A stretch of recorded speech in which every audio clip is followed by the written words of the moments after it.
What's up, friends? My name is Pi, and welcome to SLR Lounge. Look, I don't want to waste your guys' time. I just want to give you all a sneak peek into the SLR Lounge Premium Educational Library. If y'all enjoy the video, check out the links below, and let's go ahead and dive straight in. Okay, lifestyle versus traditional portraits. Let's talk through the differences. Let's show you some examples. Shiv, take it away with some traditional examples. All right, so this is probably the most requested type of family portrait where everyone's looking at the camera and they're smiling and they're happy. Everyone's shirts look good and their outfits look right. And this is something that every family wants, right? Pretty pictures in a pretty location. Thank you for letting me have my line. Didn't want to steal your thunder. Don't steal my thunder. All right, so let's show you some examples, right? Yes. And the thing that you'll probably see that's similar across the board with these is that, you know, when we're going to talk about posing later on in this course, as well as like foundation posing that we've referenced in many of our courses in Premium, is that they're kind of all similar looking in terms of being on the same focal plane. Everyone's kind of lined up, start at the core in the center, and then just build out from there, especially when you're working with larger groups. So this is not, I mean, it's not meant to look vastly different from one another, but at the same time, this is, again, a portrait that every family wants. Yeah, and it doesn't mean that you can't do candid shots, but it usually means that we're going to begin the session with these traditional portraits, which, like you said, they start with either usually one of two kind of posing setups. We look for the people that we're going to build around. So in this case, with everybody on the beach, it's the grandparents. And then we put them into a V-up or an open pose. Those are the two most common basic poses. Here they're in an open pose. Their chests are open to the camera, and then we stack and build around them, right? So when you're working with three people, usually you pick a center person that's gonna be open to the camera and you build around them as well. So everything that you've learned before is still going to apply when you take it over to family work. And the nice thing is that once they're set up in those positions, you can still direct them into things that are more natural and candid, like this photograph. Yeah, so even just getting this candid photo is a great option, but then even from there you can start building in some action, maybe some walking, tickling, like just things to get everyone comfortable and also get a different reaction than what you've just gotten, which is just smiling at the camera. For sure. Yeah. So we will talk about wardrobe in just a minute, and we'll come back to some of these.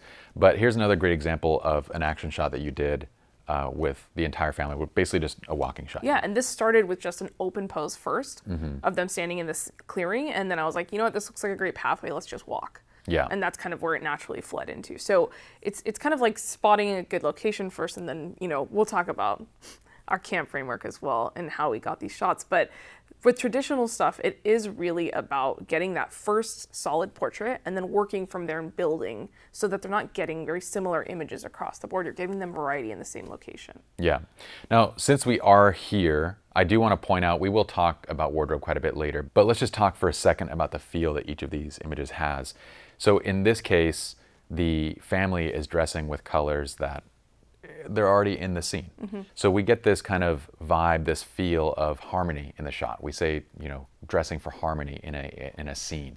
Whereas in this image, we get more of contrast because they're dressing red against green. So they kind of pop and they stand out from the scene a bit more. Once again, going back up to the beach portrait right here, we see, again, kind of dressing for harmony where they're blending in a little bit. We'll get more into that later on, but it's cool to kind of point out and see those things now as we go through. And now let's get to lifestyle. I like immediately get excited talking about this. I don't know why. Lifestyle's a lot more fun. Yeah. I think most photographers are probably going to relate to this. We want realism, we want authenticity, we want to capture who we are. And that's really the crux of lifestyle portraits. Yeah, and I think that you have some room for error in terms of that attention to detail that we referred to before. Here it is about those like really tiny mannerisms that you catch, and something maybe looking too perfect will throw off the idea of a lifestyle shoot, right? Yes, there's I like to often say that there's perfection in imperfection when it comes to capturing authenticity.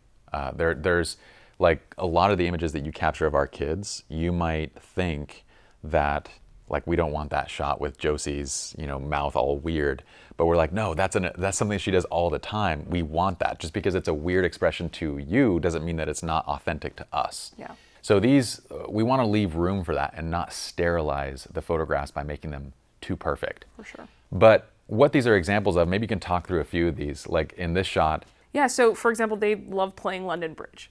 And That's so the cute. kid was kind of having a tantrum, and they're like, let's just do something to calm the kid down. Yeah. And we were in their house, and they just set up this London Bridge shot, and I just shot through it. I didn't even ask them to look at me. It was just about how happy he was in that moment, and then I just shot through the scene. Yep. And once they get into that happiness, then it's easy to then earn their trust and start getting some more pose stuff a little bit later on. But it was just such a pure moment, right? This is something that they can relate to only. Like, this Yeah. is their family story told in a shot. The beauty about this too is that it's framed really nicely. I mean, you have them placed against that window, the brightest spot in the frame. All the lines kind of lead into it. So what I love about lifestyle portraits is it gives you the opportunity as the photographer to not only capture authenticity, but to still incorporate all of the artistic components that your eye brings to the table. Yeah. That sounds weird, like you're putting your eye on the table, but it's not exactly what I mean. So looking at this one, again, look at her face. Like, her face, that is not a perfect Yeah. expression or pose, but the image is perfect. Yeah. This is beautiful. And again, right before this, they were having a tantrum. Yeah. And it wasn't until I was like, all right, like, so this was, the parents gave them snacks to like kind of calm them down. And Yeah. and then they just kind of started throwing it at each other. And Dad sits down and he's like, you should throw it in my mouth, throw it in my mouth. And that's what happened. And it's stuff like that where it's just so naturally authentic that it makes it so easy to capture, right? For sure.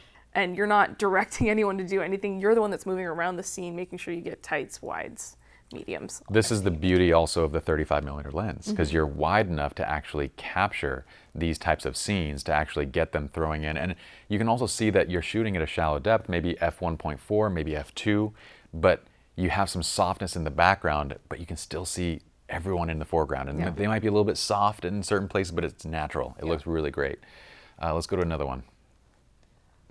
So this house that they designed on their own, they have this huge so walkway cool. in What a the beautiful middle of home. it, and this is something that they do. Like, Yeah. he just takes a Segway and goes down this long hallway, and I thought it was hilarious because, like, as a kid, I wish I could have done that, right, in my own home. And their parents were so chill that they let them do that. So that was one portion of the scene, and then we kind of like gravitated more towards their couch and did some like chill. We're just chilling on the couch together as a family type love that. shots. So I think that obviously we've really been harping on authentic nature of these photos, but for me it's always been about comfortability. Like, Yeah. when I can sense that a kid is like either on the verge of tears or like they feel like I'm asking them to do too much, then I pull back and I like reassess the scene and be like, okay, so what does the kid like to do? What are their like favorite things to have with them, or like their comfort toys, or just things that will make them happy? Because at the end of the day, if the kid's not happy, you're not going to get good pictures. I think you invented a word, but I like it. What? Comfortability. It's not a word? Pretty sure that's not a word. Okay, well, Google it. But I think it's just so important that is the premise of every agree. shoot that you go into, with kids. I agree. And what you're also adding to these is, in my mind, the way that I see a lifestyle shoot is kind of what a family does on an everyday basis with a little bit of added production value. That said, though, everybody kind of has their own take on lifestyle. Yeah. It can be a blend of everything in between. You could have a blend of traditional portraits and lifestyle portraits on a single shoot.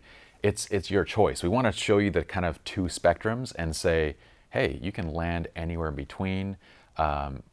My in between for lifestyle is exactly what I said, but Jason Vincent, for example, his version of a lifestyle session is tagging along with a family for an entire day, like 12 hours. He's going to be with you for 12 hours and literally document everything that you do, like just as you do it. You don't have to be spending time with the kids. You can be spending time with the kids. You could be working. The kids could be doing their own thing, but it's shooting these moments as they occur 100% authentically throughout the day. Yeah. He tells them, don't even clean the home. Like, just leave everything the way it is.